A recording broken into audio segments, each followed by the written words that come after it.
So, Alan Wake 2 starts you off as a naked man who's unidentified. Turns out to be the Nightingale, but then pretty much throws him instantly into a Slipknot music video.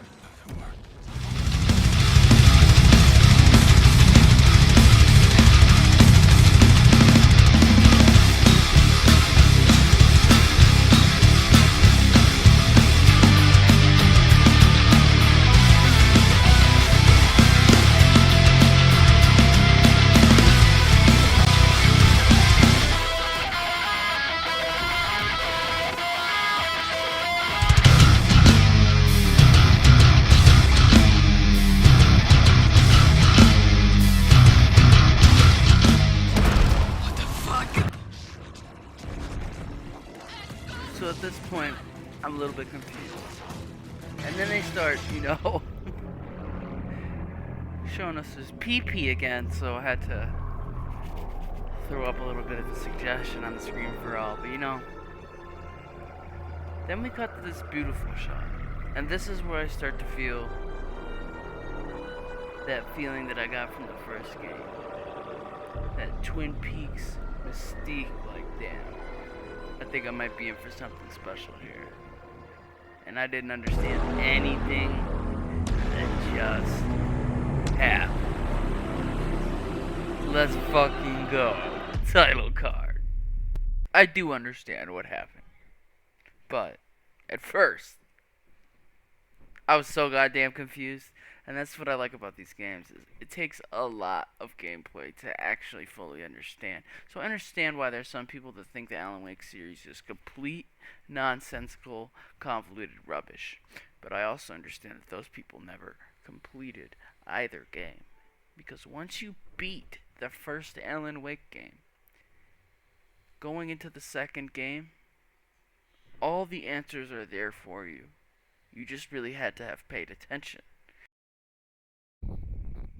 With full transparency, the first time I ever played this game a couple months ago, at this point, I actually put it down because they introduced a new function called the Mind Place, where you go into a different.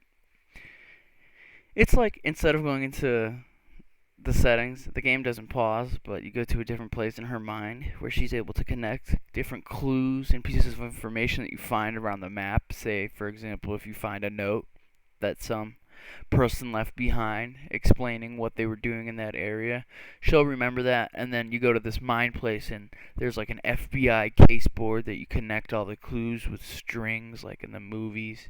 It's very stereotypical looking. You don't play as Alan Wake yet, and I'm not gonna lie, I was really pissed off about that because Alan Wake came out in 2011, so to wait this many years just to start off as a different character was a ballsy move. I found another. Oh, more of it. Mother Crow sits in her nest, guarding her babies, doing her best to protect her home from the beast coming to feast. But only a hero brave of heart can keep the two apart. You see, it's shit like this though. Like when I was playing, I had no idea what the hell that meant at all. The only thing I could really tell you is that I knew that the items that I had belonged on the corresponding chalk drawings. And you'll see right as I hover over it, it says Crow Doll. I was at that ritual site just before this. Dang it! I need to find a screwdriver ASAP as well. But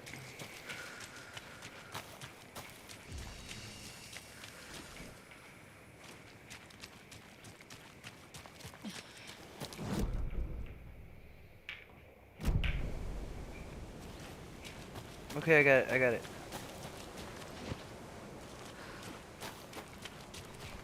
Phew! I thought it was gonna be like a mission away. I was really worried I was gonna have to like travel far and wide to get that crow doll back. I did not want to have to.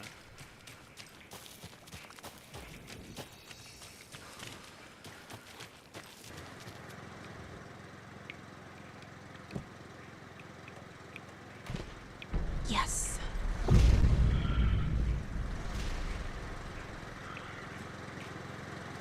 In my experience, the only thing that ever really changes is a couple items spawn. Look, as you'll see right here,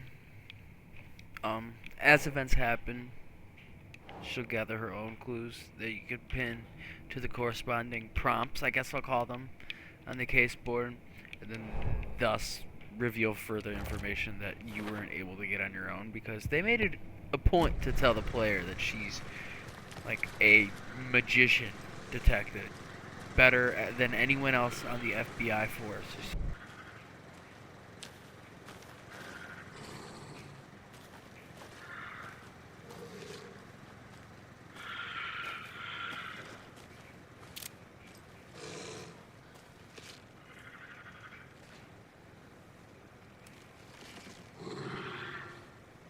You see, it's shit like this that makes this game so great, though, because even though it wasn't quite time, I was so convinced that wolf was gonna jump out at me at any second. I was at full alert.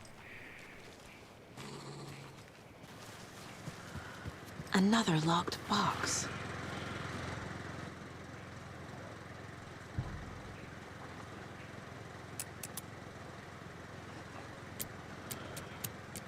So this was a clever tactic, and I really think they did this on purpose, because as I'm sitting here trying to unlock this box,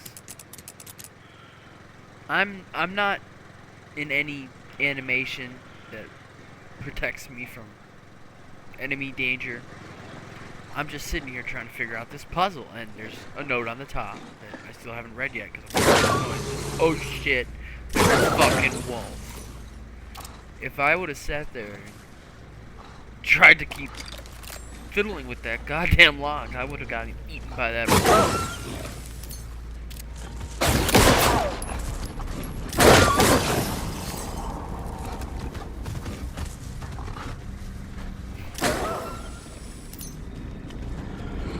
I will say one thing. They changed the flashlight system entirely from the first game. It's fucking me up.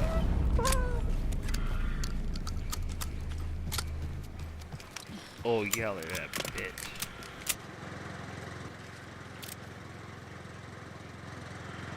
Oh, 6.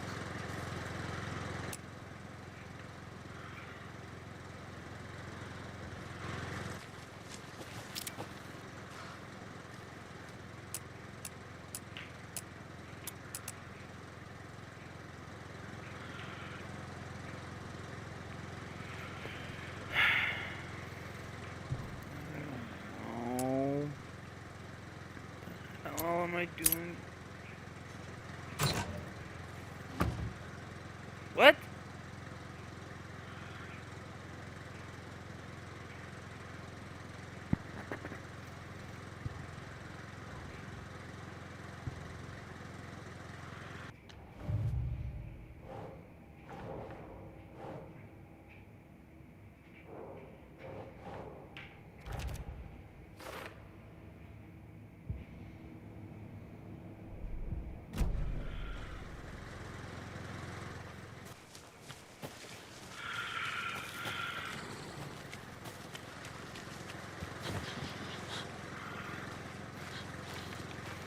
I don't have time to get bullied by some fucking wolf.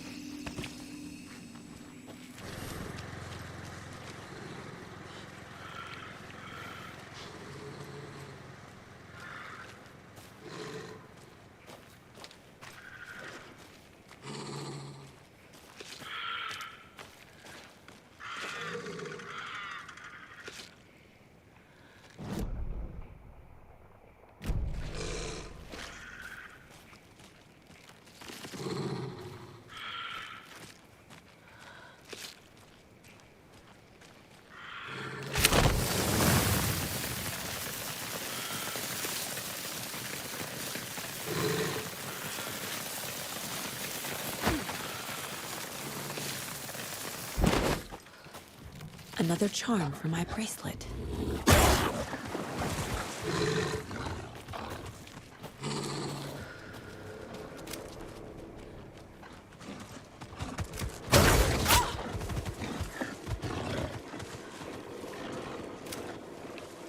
I don't have any battery life. This sucks. I just want to run.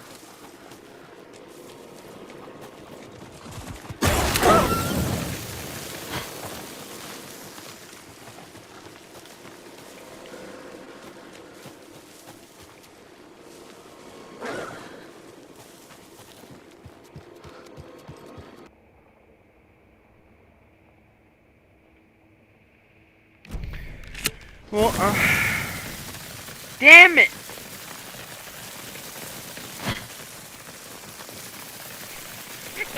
I accidentally used the flare. I didn't even press that.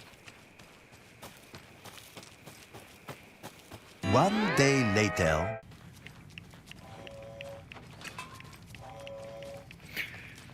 You guys are lucky I'm cutting so much of this out. I've been lost as shit this playthrough.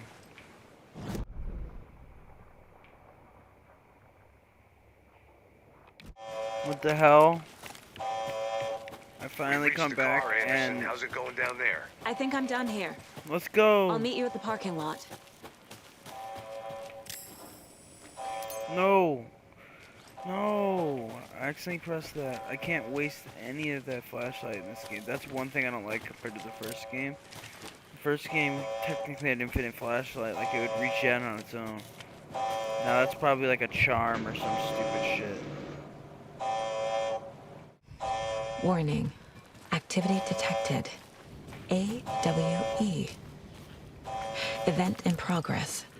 Cauldron Lake. What's an AWE? Casey, what exactly does the FBC do?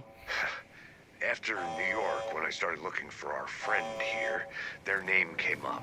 I pushed them for any files they had on him, but got stonewalled. They have a reputation of showing up for weird shit. They have a presence here, and now we find our writer. How about that?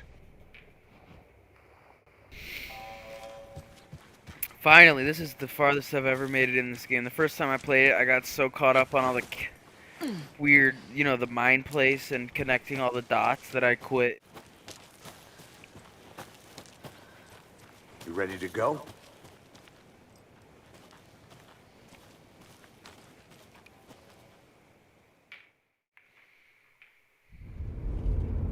Mr. Wake, we're taking you back to our field office in Bright Falls.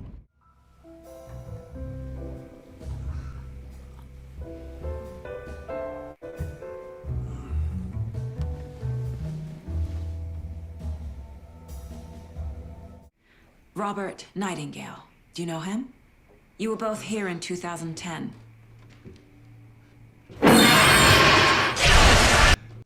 Whoa! Get back in the cell, Stephen King. The only way you're leaving this place is over my dead... Wait a minute.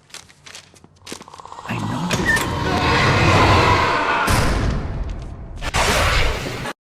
That's the last time I saw him. 13 years. Oh, fuck me. Tell us about the pages. You had what looks like a title page with you. Return.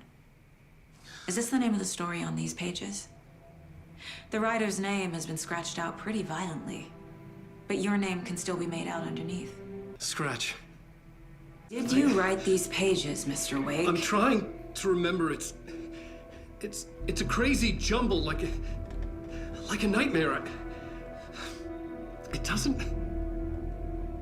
doesn't make sense.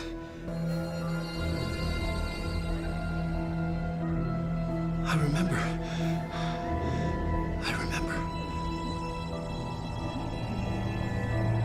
Thank God he finally remembers something. Please give me some fucking explanation.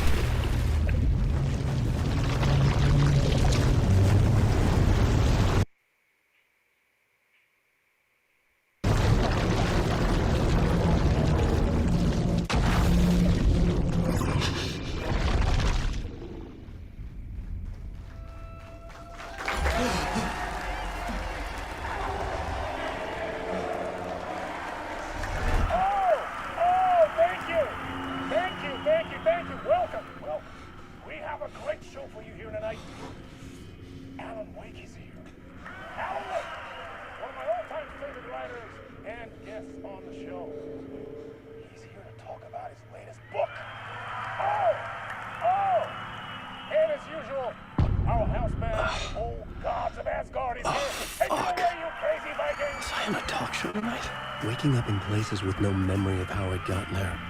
It was out of control. I didn't need another mugshot in the fucking tabloids. I'm actually playing as Had I Alan. already done the show? Was that a recording?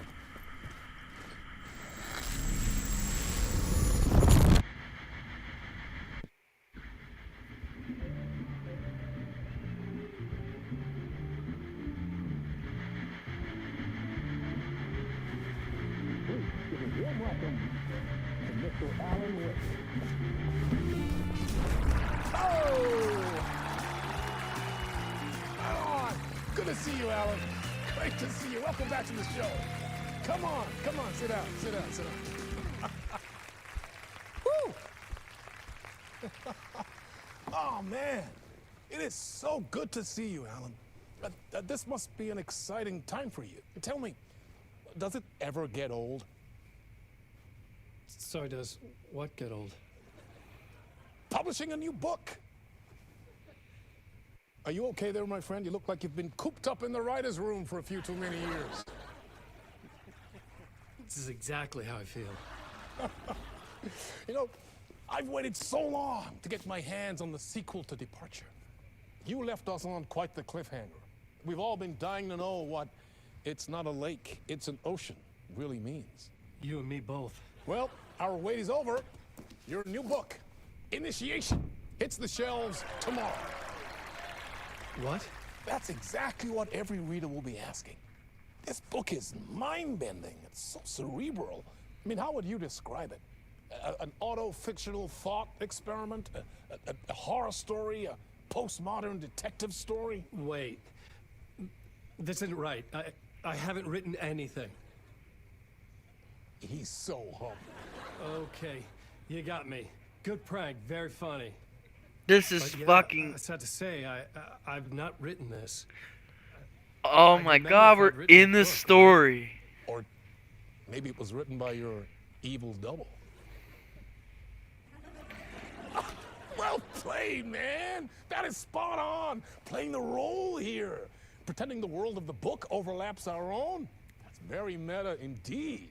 You see, Initiation tells the story of a fictional writer named Alan Wake, who is trapped in a nightmare, desperately trying to find the manuscript of a novel he has forgotten he has written. The book is set in New York, but it might not be New York at all. He is tormented by his dark doppelganger and guided by visions of a fictional detective he has written. That's right, Alex Casey is in this book as well. I guess we'll just keep doing this the whole show. The joke's on me. But isn't that what you sign up for with autofiction? No, but seriously, I found the structure of the reality you build in the book fascinating. It reminded me of The Matrix. I mean, the writer is physically in his writer's room. Of course, you trapped had there, to say it. and he projects himself out to this dark dream of New York through the story he is writing. Like astral projection. Did I get that right? Yeah, that's exactly right.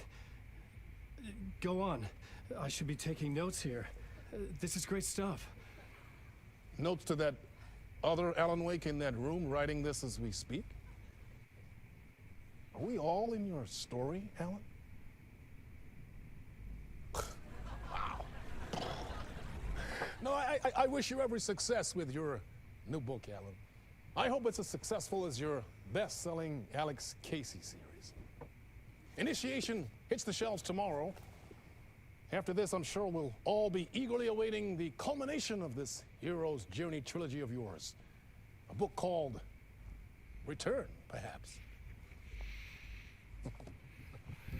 Yeah, thank you for one of the strangest interviews of my entire career, Alan. All this talk of meta-narratives. I'm expecting to disappear once this scene ends. Oh, that was meta as fuck right there. That was awesome. Jeez. Hello? Well, I think I'm gonna end this episode here, guys. I'm Love losing you it. so much. Something's not right here. I needed to get home. To Alice. Perfect ending.